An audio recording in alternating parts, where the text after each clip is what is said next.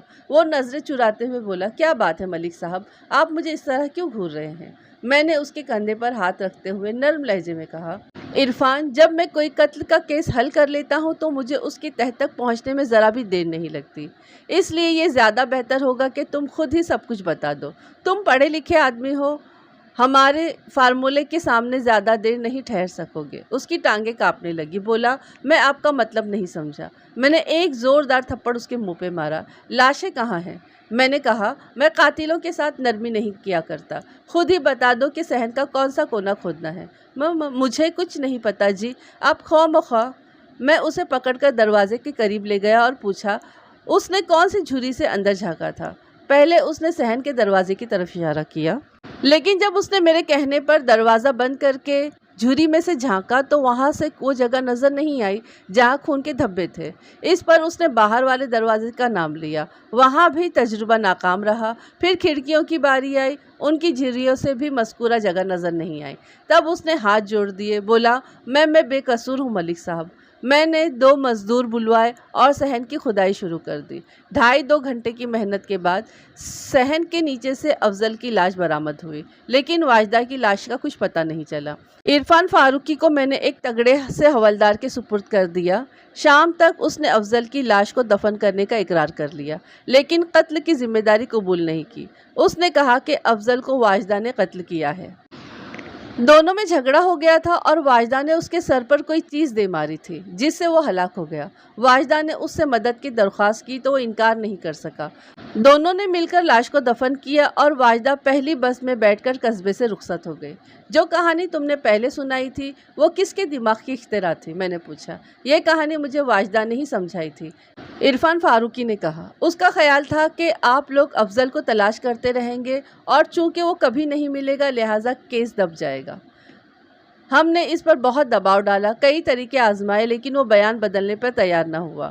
واجدہ کے سینڈل کے بارے میں اس نے لا علمی کا اظہار کیا۔ میرا خیال یہ تھا کہ اس نے واجدہ کی لاش کسی دوسری جگہ دفنائی تھی اور شروع ہی میں یہ سوچ لیا تھا کہ اگر ایک لاش برآمد ہو گئی تو وہ دوسرے کو قاتل قرار دے کر اپنے آپ کو بچانے کی کوشش کرے گا۔ تیسرے روز میں نے ایک ASI کو سیالکوٹ بھیجا اور کہا کہ وہ عرفان فاروقی کے گھر کے بارے میں سب سنگن لے کر آئے۔ 2 روز بعد ASI واپس آیا، اس کے ساتھ 2 عورتیں بھی تھیں۔ ایک تو عرفان فاروقی کی بھابھی تھی اور دوسری کا جب میں نے چہرہ دیکھا تو دنگ رہ گیا۔ وہ واجدہ تھی۔ اس کے چہرے پر کوئی تاثر نہیں تھا، نہ گھبراہٹ نہ پریشانی، یوں لگتا تھا کہ وہ بہت تھک چکی ہے۔ اس کے بال پراگندہ اور چہرہ گرد آلود تھا، اس کے باوجود اس کی خوبصورتی میں کوئی فرق نہیں آیا۔ تھانے دار صاحب، مجھے پتا تھا کہ میرا انجام یہی ہوگا، اس نے تھکے تھکے لہجے میں کہا۔ کیا افضل کو تم نے قتل کیا ہے؟ میں نے پوچھا۔ اس کے ہونٹ کپ کپانے لگے، رندھی ہوئی آواز میں بولی، ہاں افضل کو میں نے قتل کیا ہے۔ اس نے میرے ساتھ دھوکہ کیا تھا۔ اس نے کہا تھا کہ اس کی شادی نہیں ہوئی ہے جبکہ اس کی بیوی موجود تھی، اب بھی ہے، شاید بچے بھی ہیں۔ اب میں اور کوئی تجربہ نہیں کرنا چاہتی۔ میرے ابا ٹھیک ہی کہتے تھے، عورت کا خوبصورت ہونا ایک فتنہ ہے، اپنے لیے بھی اور دوسروں کے لیے بھی، خاص طور پر وہ عورت جس کی پشت پر کوئی نہ ہو، جس کے سر پر کوئی چھت نہ ہو، جو چھت کی تلاش میں سرگرداں ہو، اسے ہر مرد دھوکہ دے جاتا ہے۔ وہ دونوں ہاتھوں میں منہ چھپا کر رونے لگی۔ عرفان فاروقی اس معاملے میں کس حد تک ملوث ہے؟ میں نے اس سے پوچھا۔ وہ اس معاملے میں ملوث نہیں ہے، اسے چھوڑ دے، جو کچھ کیا ہے میں نے کیا ہے۔ میں نے عرفان فاروقی کو حوالات سے اپنے کمرے میں بلوایا، اسے واجدہ کی ایک جھلک دکھائی، پھر واجدہ کو دوسرے کمرے میں بھیج دیا۔ جناب، نیا بیان لکھوانا چاہتا ہوں میں، عرفان فاروقی نے کہا۔ کیا مطلب؟ میں نے پوچھا۔ افضل کو میں نے قتل کیا ہے۔ کیا بکتے ہو؟ میں نے غصے سے کہا۔ واجدہ اقبال جرم کر چکی ہے۔ نہیں جناب، قتل میں نے کیا ہے، واجدہ بے قصور ہے۔ میں حلفیہ بیان دینے کو تیار ہوں۔ پہلے میں نے اس لیے جھوٹ بولا تھا کہ واجدہ محفوظ تھی۔ میں نے سوچا کہ اس طرح میں بھی بچ جاؤں گا اور وہ بھی بچ جائے گی۔ اگر ہمیں تھوڑی سی مہلت مل جاتی تو ہم کہیں دور چلے جاتے، لیکن اب جھوٹ بولنے کا کوئی فائدہ نہیں۔ میں اس قتل کی ایک ایک تفصیل آپ کو بتا سکتا ہوں۔ آپ میرے خلاف پرچہ چاک کریں۔ اچھا، کیا تفصیل ہے قتل کی؟ بات یہ ہے جناب کہ جب واجدہ کو معلوم ہوا کہ افضل کی پہلی بیوی موجود ہے تو اس نے اس سے طلاق کا مطالبہ شروع کر دیا، لیکن وہ طلاق دینے پر تیار نہیں تھا۔ اس دوران میں میرے واجدہ کے ساتھ کافی قریبی مراسم ہو گئے تھے اور ہم نے ایک دوسرے کو پسند کرنا شروع کر دیا تھا۔ واجدہ نے کہا تھا کہ وہ افضل سے طلاق لے کر میرے ساتھ شادی کر لے گی۔ وقوع والے روز واجدہ اور افضل کے درمیان بہت سخت جھگڑا ہوا اور افضل غصے میں گھر سے باہر چلا گیا۔ تبھی میں نے افضل کو ختم کرنے کا فیصلہ کر لیا۔ اس کے علاوہ مجھے مسئلے کا کوئی حل نظر نہیں آیا۔ میں نے اپنی چارپائی کا ایک پایا نکال لیا اور افضل کی واپسی کا انتظار کرنے لگا۔ وہ تقریباً 11 بجے واپس آیا۔ میں اپنے کمرے میں تیار کھڑا تھا۔ جیسے ہی وہ اپنے کمرے میں داخل ہوا، میں جلدی سے اس کے پیچھے پہنچ گیا اور پائے کے ایک ہی وار سے اسے ختم کر دیا۔ آپ میری چارپائی کا پایا چیک کر سکتے ہیں، اس پر خون کا داغ اب بھی موجود ہوگا۔ اس کے بیان کے آخری حصے کی تصدیق ہو گئی۔ اگرچہ پائے کو اچھی طرح دھویا گیا تھا، تاہم اس پر خون کا دھبا اب بھی موجود تھا۔ اس نے ساری ذمہ داری اپنے سر پر لے لی، مگر قرائن سے اندازہ ہوتا تھا کہ واجدہ بھی قتل کی سازش میں شریک تھی۔ لیکن اس بات نے مجھے متاثر کیا کہ دونوں نے ایک دوسرے کو بچانے کی کوشش کی تھی۔ تقریباً 1.5 سال تک کیس چلا۔ عرفان فاروقی کو عمر قید کی سزا ہو گئی۔ واجدہ کو شریک جرم کی حیثیت سے 1 سال کی سزائے قید ہوئی، لیکن وہ جلدی ہی چھوٹ گئی۔ اس دوران میں منشی چراغ دین صدمے کی وجہ سے انتقال کر گئے۔ اگرچہ ساجد علی نے راحلہ سے منگنی کر لی تھی، لیکن اس کی خواہش تھی کہ کسی طرح اس کی شادی واجدہ سے ہو جائے، لیکن واجدہ نے سختی سے منع کر دیا اور اسے اپنی بڑی بہن سے شادی کرنے پر مجبور کر دیا۔ یہاں پر یہ کہانی ختم ہو جاتی ہے۔ اب ہم اپنی بات کرتے ہیں۔ تو لوگ کہتے ہیں کہ جب گھر میں پیار والا ماحول نہیں ہوتا ہے یا پیار والا ماحول نہیں ملتا ہے تو لوگ گھر کے باہر پیار ڈھونڈتے ہیں، اور جب گھر میں سکون نہیں ملتا ہے تو سکون گھر کے باہر ڈھونڈتے ہیں۔ تو یہ ہماری ماجدہ واجدہ جو ہماری اس کی مین کیریکٹر تھی، اس کا بھی یہی تھا کہ اسے گھر میں سکون نہیں ملتا تھا، اس کے گھر میں اس کو وہ عزت نہیں ملتی تھی، اس کو وہ فیلنگ نہیں آتی تھی کہ وہ وہاں پر سیکیور ہے۔ تو اس کے لیے اس نے اتنا بڑا قدم اٹھایا۔ ہمت بھی تھی کہ کسی ٹیچر کے پاس جانا، اس کو پہلے اپنے باتوں میں الجھانا، اپنی کہانی سنانا، پھر اس سے کہنا کہ وہ اس کے ماموں کے گھر چھوڑ آئے اس کو، اور اس کو وہاں لے جا کر کہنا کہ یہاں تو میرے کوئی ماموں ہی نہیں رہتے ہیں۔ اللہ، پھر اس نے بھی تو سمجھ اس کی منگنی ہو رکھی تھی، تو وہ بھی شادی کرنے سے معذور تھا کہ شادی تو کر لے گا اس سے، لیکن وہ دوسری شادی بھی کرنا چاہتا تھا۔ تو اس کو یہ چیز پسند نہیں تھی کہ جو اس کا یہ تھا کہ واجدہ کا کہ جو چیز اس کی ہے وہ صرف اس کی ہے، وہ اس میں کسی کی شراکت برداشت نہیں کر سکتی تھی۔ تو اس نے اس کو چھوڑ دی، اس کے شاید طلاق لے لی اس سے، اور پھر جب دوسری بار اس نے شادی کی، میرے خیال سے پہلے تو اس نے شاید شادی ہی نہیں کیا تھا، اور جب بعد میں شادی کی تو اس کا بھی وہی نکلا کہ وہ پہلے سے شادی شدہ تھا۔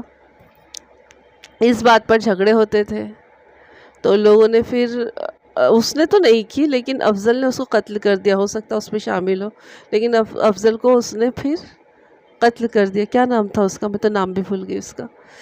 ہاں، تو پھر اس نے اس کو قتل کر دیا اور اس کی لاش کو اپنے گھر کے ہی صحن میں اس کو دفنا دیا۔ اور یہ ہمارے ملک صاحب پوری دنیا ڈھونڈتے بیٹھے بیچارے کہ جہاں کہیں مل جائے وہاں جہاں کہیں نرم زمین دکھے اس کو کھودو اور لاش کی تلاش کرو، لیکن لاش وہاں ہو تو ملے۔ اور وہ تو یہ سوچے تھے کہ دونوں قتل ہو چکے ہیں، لیکن دونوں تو قتل نہیں ہوئے تھے، ایک تو صحیح سلامت تھی ہماری ہیروئن صاحبہ، لیکن بعد میں بہت بدل گئی وہ۔ اللہ تعالیٰ نے اس کو ہدایت دے دی، اور وہ ان سارے جھمیلوں میں اسے یہ بات سمجھ میں آ گئی کہ کتنا بھی ہم گھر سے اپنے بھاگ لے، کتنا بھی دوسروں کی پناہ چاہ لے، لیکن کوئی مخلص جلدی آسانی سے ملتا نہیں ہے اس دنیا میں۔ ہاں، اور ان کے جو ابا جی منشی صاحب تھے وہ تو تھے ہی سخت. اتنا بھی نہیں ہونا چاہیے انسان کو. کہتے ہیں کہ اتنے بھی نرم نہیں بنو کہ لوگ نگل جائے، اتنا بھی تم سخت مت بنو کہ لوگ تمہارے سے دور بھاگنے لگے. یا پھر بغاوت، بچوں کے ساتھ میں سختی کی جاتی تو پھر وہ اکثر باغی ہو جاتے ہیں.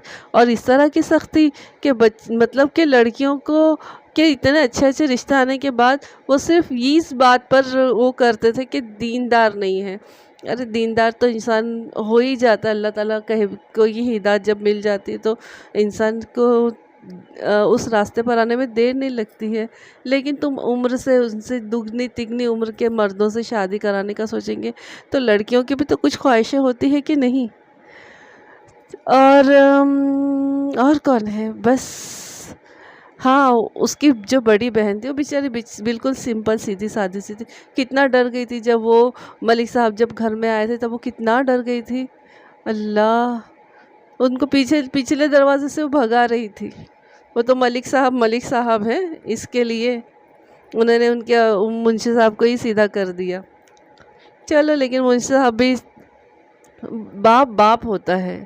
بیٹی کا صدمہ اتنا لگا کہ وہ اپنی جان سے ہی چلے گئے. کہتے ہیں باپ سخت وہ ہوتا ہے لیکن بچوں کی محبت ہوتی ہے، اور اکثر باپوں کو بیٹیوں سے کچھ زیادہ ہی محبت ہوتی ہے.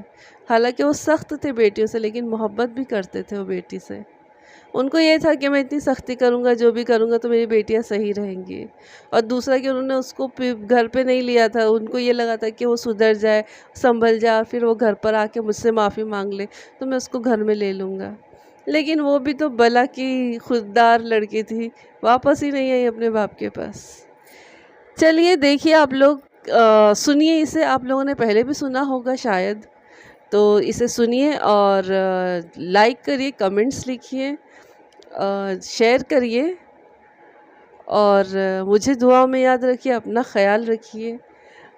ایسے ہی ہم کو سبق آموز کہانیاں سنتے رہنا چاہیے تاکہ ہمیں دوسروں کی اصلاح اور خود کی اصلاح کا اللہ تعالیٰ موقع دیتا رہے.